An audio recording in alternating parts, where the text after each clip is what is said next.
What if I told you there's a woman in the Bible whose life could forever change how you see strength, purpose, and faith? She's not a warrior wielding a sword or a queen draped in gold, but a wife, mother, and leader whose legacy has stirred hearts for centuries. Let our experience in working with our Christian church for over a decade guide you. Join our tens of thousands of subscribers here at Bible Short Stories to learn a never-before-seen lesson from the Bible on a Proverbs 31 woman, a figure of wisdom, compassion, and unshakable resolve. Her story isn't just a dusty page from the past. It's a living invitation to rise above the ordinary. Today we're stepping into her world, unpacking who she was, debunking the myths, and discovering how her ancient virtues can ignite your life right now. Are you ready to meet her? Let's set the scene for a Proverbs 31 woman now. So what was her life like? Her time was tough. Think hand-ground grain, unpredictable harvests, and societal limits. Yet she thrived, buying fields, sewing garments, and guiding her household with skill. Her value? It's not in her to-do list. It's in her fear of the Lord, the heartbeat behind every choice. Over centuries, though, she's been misread. Some paint her as a Stepford wife, slaving for perfection. Others see her as irrelevant, a relic for apron-clad homemakers. But those views dim her light. She's a trailblazer, relevant whether you're a CEO, a student, or a stay-at-home mom. Let's set the record straight. But what are her three main qualities specifically? Let's unpack her three defining traits, rooted in scripture with vivid color. Industriousness dash. She considers a field and buys it. Out of her earnings, she plants a vineyard. Proverbs 31:16. Picture her at dawn, dirt under her nails, surveying land with a strategist's eye. She's no passive bystander. She's a decision-maker, a risk-taker. Her work isn't frantic. It's deliberate, mirroring God's care in creation. She spins wool, trades goods, and plans for winter, weaving security for her family. This isn't just about tasks. It's about purpose, turning vision into action, kindness and generosity. She opens her arms to the poor and extends her hands to the needy. Proverbs 31:20. See her at dusk, her lamp flickering as she hands bread to a shivering child. Her kindness isn't performative.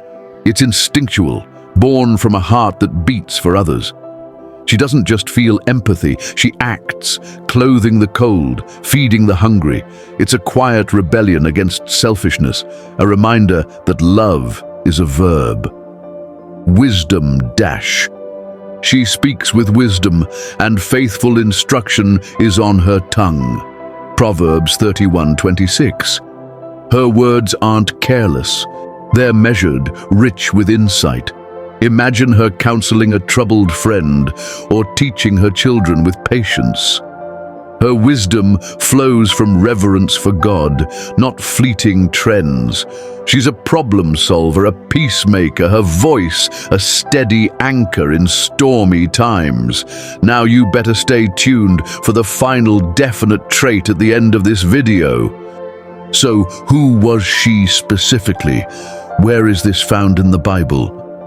The Proverbs 31 woman emerges in the final chapter of Proverbs, a passage framed as advice from a mother to her son, King Lemuel. Scripture opens with a bold claim, a wife of noble character who can find. She's worth far more than rubies, Proverbs 31:10. In a culture where women's worth was often tied to their husbands or sons, she's a standout. A portrait of dignity and agency. She's not a fictional ideal. She reflects real women who lived with faith and grit in a world of rigid roles. Now that we know what a Proverbs 31 woman is, let's find out who she isn't. Let's tackle those misconceptions head on. Is she an unattainable superwoman? No. Scripture doesn't demand perfection. She's praised for her character, not flawlessness. Her husband trusts her, Proverbs 31:11. Her children bless her, Proverbs 31:28. Not because she never stumbles, but because she keeps showing up. Is she only for homemakers? Hardly. She's a merchant, a landowner, a community pillar. Her sphere isn't confined to the kitchen, it's as wide as her faith. She's not a stereotype, she's a spark, igniting women across all walks of life.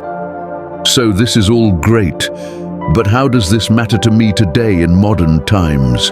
Her qualities aren't locked in history, they're alive, pulsing with relevance.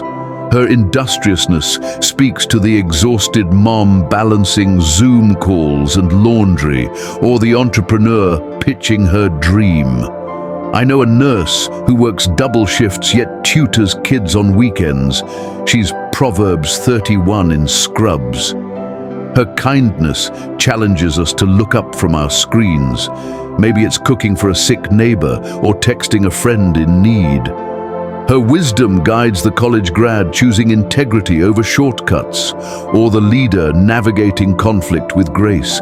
These virtues aren't add-ons, they're foundations. They build marriages that endure, careers that matter, communities that heal. In a culture of burnout and division, her example cuts through. Work hard, love deeply, trust God. What could that look like for you? Drop a comment below and let us know what being a Proverbs 31 woman means to you. So what was the final yet most important defining trait of a Proverbs 31 woman after all? She wasn't immune to hardship. She can laugh at the days to come. Proverbs 31:25 doesn't mean life was easy. It means she trusted God through it. A crop failed, she replanted. A deal soured, she renegotiated. Her strength was forged in uncertainty, her dignity unshaken. I've had my storms, lost jobs, sick kids, and her grit inspires me to stand anyway. She teaches us. Faith isn't the absence of trouble, it's the courage to face it. There you have it. Faith in God is the most important trait of a Proverbs 31 woman. The Proverbs 31 woman isn't a trophy to win or a burden to bear. She's a mirror showing what's possible when we lean into God's design. Strength tempered by compassion, wisdom shaped by faith. Her story asks, which of her traits stirs you? How could it reshape your tomorrow? Share your thoughts below. I'd love to hear. If this moved you, like and subscribe for more faith-fueled journeys. In a world shouting for attention, she offers a different way, intentional, generous, anchored in God. She's not about perfection, she's about presence, proving that a life poured out for Him is never wasted. Until next time, may her spirit nudge you toward your own Proverbs 31 story, one faithful step at a time. God bless you.